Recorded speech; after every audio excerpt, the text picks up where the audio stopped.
Bueno, acá en Palsur vamos a conversar con Roberto García Moritán, un diplomático de carrera que forma parte del Servicio Exterior Argentino desde 1970, fue vicecanciller y bueno, hola Roberto, ¿cómo estás? Muy bien, ¿cómo están ustedes? Muy bien, bueno, para nosotros es un placer y un honor poder conversar con vos. Y nosotros, lo que había surgido ahora con respecto al Brexit y las implicancias, era algo que queríamos analizar desde el punto de vista de la diplomacia y tu visión sobre la cuestión, porque está nuevamente sobre el tapete por todas las implicancias que tiene pesca, geopolítica, economía. Comentanos a vos qué te parece y qué es. Bueno, si ves la historia del ingreso del Reino Unido a la Comunidad Económica Europea primero y después que se transformó en Unión Europea, nunca se sintió Londres de todo cómodo con esa incorporación. Y a medida que la Unión Europea fue creciendo y asumiendo Bruselas mayores responsabilidades, el Reino Unido se fue sintiendo cada vez más incómodo. Primero, como vos te acordarás, no aceptó, por ejemplo, el euro. Fue el único país, yo diría, el único país de los 28 miembros que no aceptaba el euro y mantenía su propia moneda. Cuando la Unión Europea empezó a crecer también, y en particular cuando se adoptó el Tratado de Maastricht, hubo una tendencia de que la política exterior fuera una sola y que hubiera un consenso absoluto entre los 28 miembros. Y ahí el Reino Unido puso el grito en el cielo, dijo: de ninguna forma, quizás por añoranzas imperiales, por su tradición política como potencia principal durante gran parte del siglo XX, pero el hecho es que no aceptaba que la Unión Europea dictara la política exterior y que tuviera implicancias en el Reino Unido. Así que el divorcio se iba a producir un día más tarde que antes y para serte franco, no me sorprendió la decisión del Reino Unido de separarse. Quizás el análisis que hacía el Reino Unido es un poco el tener en cuenta de que el mundo del siglo XX había cambiado y que la lucha hegemónica entre China y Estados Unidos marcaba una situación distinta y que el juego entonces ya no pasaba por una fortaleza de la Unión Europea desde la perspectiva de Londres, sino tener una mayor independencia para marcar sus alianzas y naturalmente la alianza tradicional del Reino Unido, y lo vimos durante todo el siglo XX, fue con Washington. Consecuentemente, yo creo que este paso, que es un paso muy complejo y muy difícil quizás el tema más complejo que enfrenta el Brexit en este momento de transición hacia la ruptura final que se va a producir en un par de meses, es el tema de la frontera de Irlanda del Norte. Si vos tenés en la cabeza el mapa, la República de Irlanda tiene un territorio en el norte que pertenece al Reino Unido, con lo cual el que no hubiera frontera entre la Irlanda británica y la República de Irlanda tuvo un componente muy significativo para la paz en Irlanda, que fue una cuestión muy dura y sangrienta durante muchísimos años. Consecuentemente, el Brexit presupone restablecer la frontera entre Irlanda del Norte y la República de Irlanda, y eso puede reanudar rencillas históricas que puede ser bastante complicado. Ese es el punto más difícil que tiene en este momento las negociaciones entre Bruselas y Londres para evitar que haya un Brexit abrupto, es decir, una salida del Reino Unido dejando las cuentas pendientes y cuestiones sin solucionar, inclusive esta que te estoy remarcando. Con lo cual, todo indicaría, de acuerdo a la información periodística, que avanzamos hacia una salida desordenada del Reino Unido en pocos meses. Uno de los temas sensibles, y quizás es de los pocos temas que hace que los amigos se peleen entre sí, es la pesca. La pesca tiene en su historia un elemento de enorme sensibilidad en los distintos países. Incluso hubo un momento, por ejemplo, que dos países aliados, miembros de la OTAN, como puede ser España y Canadá, que nunca te puedes imaginar que se van a ir a pelear. Sin embargo, en el tema de la pesca hubo un momento que incluso España apeló a sus buques de guerra que llegaron a las costas canadienses. Como ejemplo, esta mención como ejemplo de la sensibilidad que representa la pesca. Y justamente uno de los temas en este momento de conversación entre Londres y Bruselas es qué va a pasar con la pesca en el Mar del Norte y en lo que se llama el Gran Sol, que es el área geográfica del Atlántico Norte, de jurisdicción británica, y donde es un caladero muy significativo. Yo te diría que entre los acuerdos de pesca, si lo hubiera, que el más complicado, incluso para nosotros, es justamente esta temática pesquera, porque los dos caladeros más significativos que tiene el Reino Unido son este de Gran Sol, se llama así, en el Atlántico Norte, y el caladero del Atlántico Sur, claro, en el área de Malvinas. Con lo cual es un tema muy sensible. Si hubiera acuerdo, evidentemente para nosotros sería bastante incómodo, porque implicaría otra vez la legitimación de la pesca española y de otros países con licencias isleñas en la zona de Malvinas. Ahora, si no hay acuerdo del Brexit, evidentemente la situación se va a poner en el Atlántico Norte muy complicada, y vas a ver que veremos noticias periodísticas de peleas permanentes entre las flotas pesqueras francesa, española, holandesa y el Reino Unido. Y en el Atlántico Sur se produce una situación con respecto a Malvinas bastante interesante, porque evidentemente las islas dejarán de tener el beneficio de la pertenencia británica a la Unión Europea. Y el beneficio central era de que todos sus productos agropecuarios, lana, cordero y pesca principalmente, que es quizás el producto comercial más significativo. Sí, el 70% creo que es. Exactamente, con lo cual entraban a la Unión Europea sin pagar aranceles. Es decir, estaba en una situación muy beneficiosa. Además de poder recibir préstamos no reembolsables de distinta naturaleza, muy útiles para las islas. Inclusive en lo que hacía investigación pesquera, hay programas de subsidios de la Unión Europea que hacía que no solamente tenían la ventaja de no pagar aranceles, sino en algunos casos hasta recibir subsidios para que esa pesca sea incluso más beneficiosa.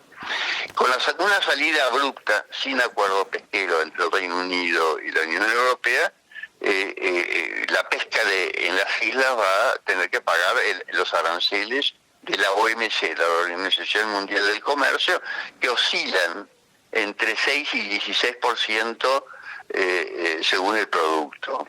Y eso es interesante, sobre todo para nosotros, porque entraría de golpe la pesca argentina en una situación mucho más competitiva que la que se encuentra actualmente, por ejemplo, en el caso del calamar, que es una pesca común de interés argentino y de interés isleño.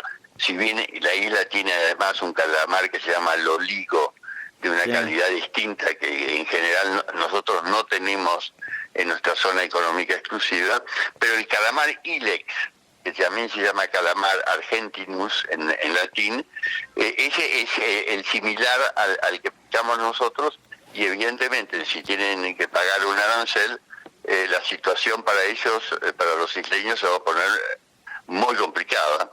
Y las empresas principales españolas, porque si vos mirás las empresas de las islas, son principalmente capitales españoles y barcos españoles en sociedad o en supuesta sociedad con algunos isleños.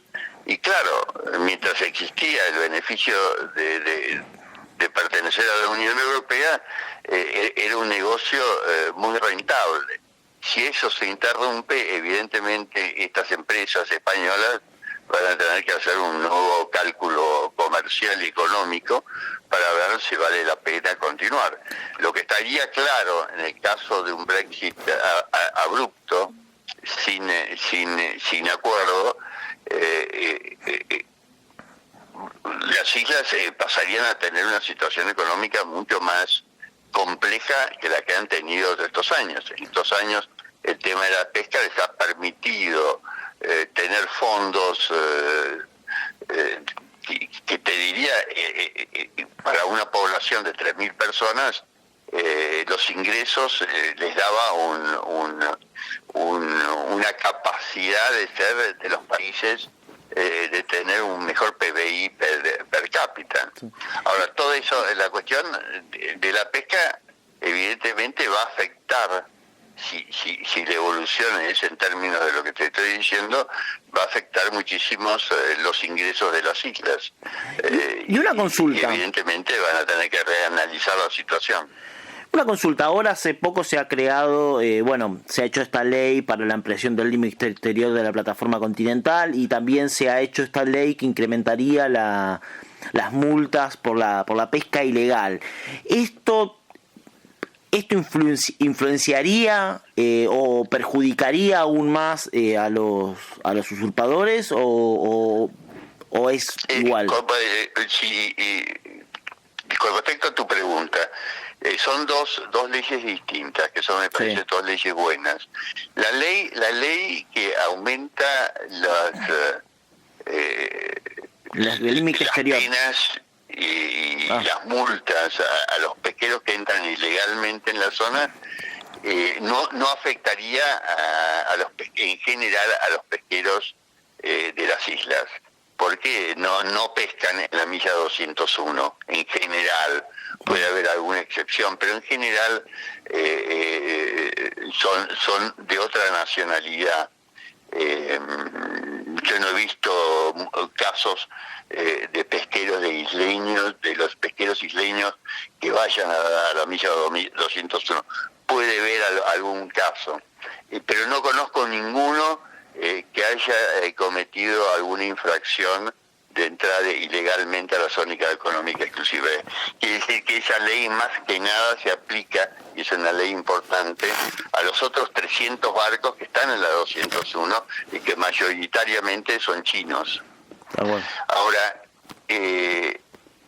con respecto a la otra ley, a la de la plataforma continental, es un tema muy importante. Yo creo que es una ley que confirma una presentación que hizo, justamente la trabajó Frida Armas de Firter, que vos hiciste una entrevista hace poco tiempo.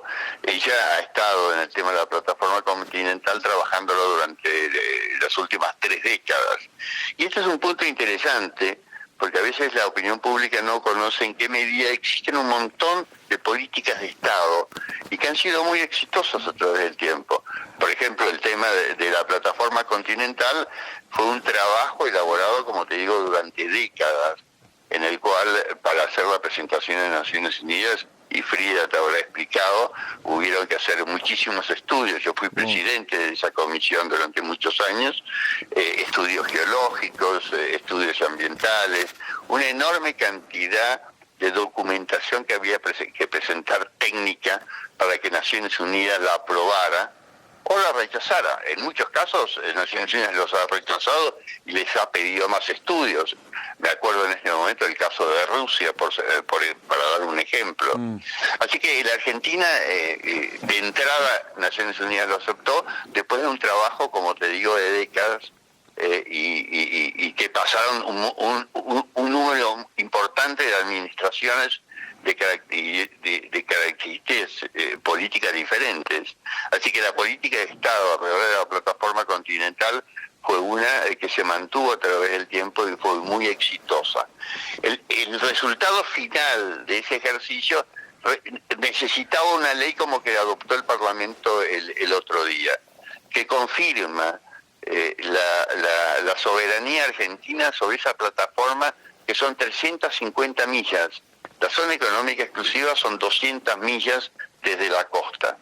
De acuerdo a la legislación de Naciones Unidas, se extendió la posibilidad de que los estados tengan jurisdicción sobre la plataforma hasta las 350 millas.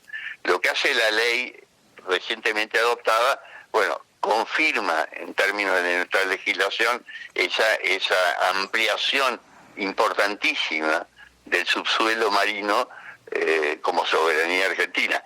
Y es importante destacar que se trata del subsuelo y no del espejo de agua, con lo cual el tema de la pesca ya entra dentro de otra situación. Existe libertad para pescar en esa zona, siempre que no sea por arrastre. Claro. Porque si tocan el subsuelo ya entran sí en nuestra jurisdicción. Y con respecto ¿cómo se llama? Con respecto al Brexit, ¿cuál cree que tendría que ser la actitud de la República Argentina a nivel político, diplomático, geopolítico, para poder aprovechar? Yo te diría por el momento esperar, para ver un poco primero si hay acuerdo entre ellos y se produce una salida ordenada e incluso con un acuerdo de libre comercio entre el Reino Unido y la Unión Europea. Eso implicaría un escenario para ser analizado. Y el segundo es ver si las negociaciones no producen ese resultado y como que parecería que va a ocurrir, es un Brexit abrupto, sin acuerdo, bueno, implica dos escenarios distintos y en esos dos escenarios distintos la Argentina tendrá que actuar y hacer un análisis cuidadoso para ver cuál es la estrategia que vamos a aplicar en uno u otro caso. Y con respecto, porque el Brexit surge más o menos en 2016. El gobierno que tuvo la primera información o tuvo los primeros impactos fue el gobierno de Mauricio Macri. ¿Cómo cree que actuó en relación a la cuestión Malvinas, teniendo de marco también el Brexit y sin el marco del Brexit también? ¿Cuál es su análisis? Si vos mirás las políticas de Malvinas, desde el punto de vista, hay consenso, gracias a Dios, entre todo el arco político de que la recuperación de las Malvinas es un objetivo nacional y está en la Constitución. Así que ese punto, evidentemente, no hay diferencias. Las diferencias surgen en términos de estrategia, cómo mejor se alcanza ese objetivo. Y ahí varía, ha habido básicamente dos posiciones. Una, la que llevó adelante la administración Menem, que intentaba lograr una buena relación con Londres e incluso hacer méritos para que los isleños se entusiasmen con la Argentina, y evidentemente tanto en la administración Menem como en la administración Macri las políticas fueron parecidas, intentando complacer a Londres y complacer a los isleños. Evidentemente ni la administración Menem ni la administración Macri fueron demasiado exitosos y yo creo que se equivocaban porque desde mi punto de vista partían de una premisa que yo creo que es incorrecta, y la premisa era básicamente, bueno, si somos íntimos de los ingleses y concedemos distintas cuestiones, a la larga los vamos a convencer de negociar con nosotros y eventualmente transferirnos la soberanía. Ahora, es un razonamiento que puede tener una lógica, pero si yo lo comparo con el caso de España y Gibraltar, España y el Reino Unido eran partes de la Unión Europea, son partes de la misma alianza estratégica militar que es la OTAN. ¿Te imaginas que debe haber un grado de confianza entre Londres y Madrid inmenso? A pesar de eso, Londres le ha cerrado la puerta a España de manera continua con Gibraltar. Consecuentemente, ¿qué nos podíamos imaginar nosotros que por más complacientes que fuéramos con Londres, íbamos a tener mayor capacidad de convencimiento de lo que tuvieron los españoles con los ingleses? No, terrible. Entonces me parece que esa política no dio resultados ni durante la administración Menem, ni durante la administración Macri.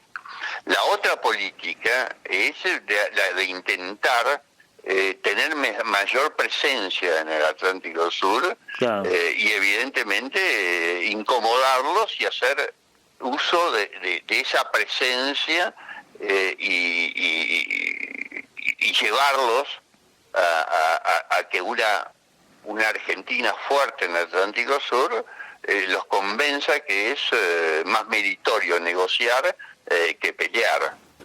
Yo no digo de ir a una guerra. No, obviamente. Eso está descartado. Pero bueno, en términos de presencia en el Atlántico Sur, la capacidad de una científica argentina del conocimiento del Atlántico Sur es de una enorme importancia. Y en términos incluso económicos comerciales, en el caso de un Brexit abrupto, bueno, los isleños y el Londres tendrán que reanalizar la situación y ver si no les convendría tener con nosotros una relación distinta. Tal cual. Con lo cual, yo te diría, esas dos políticas, si vos me preguntás a mí cuál es la que a mí más me convence, obviamente lo que está haciendo esta administración, me siento muchísimo más cómodo porque fui parte de la administración del presidente Kirchner e incluso la primera parte de Cristina Kirchner.